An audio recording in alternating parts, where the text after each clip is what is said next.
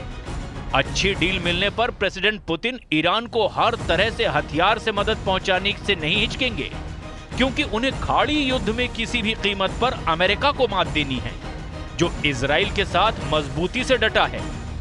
Super power के खिलाफ किसी भी मोर्चे पर पुतिन उसके दुश्मनों के साथ ही होंगे, ये भी तय है। ऐसे में इजराइल का युद्ध में बचना मुश्किल होगा। रूस के हथियारों की मार दुनिया यूक्रेन युद्ध में देख रही है। हाइपरसोनिक मिसाइलों से मची तबाही ने दुनिया भर को थर्रा दिया है। नेटो जैसा सैन्य संगठन भी रूस से सीधे टकराने की हिम्मत नहीं जुटा पा रहा। ऐसे में इजराइल अकेले तमाम दुश्मनों के आगे कितने दिन टिक पाएगा, ये बताने की जरूरत नहीं। और फिर युद्ध में अमेरिका के साथ के बगैर इजराइल का बचना भी बहुत मुश्किल होगा।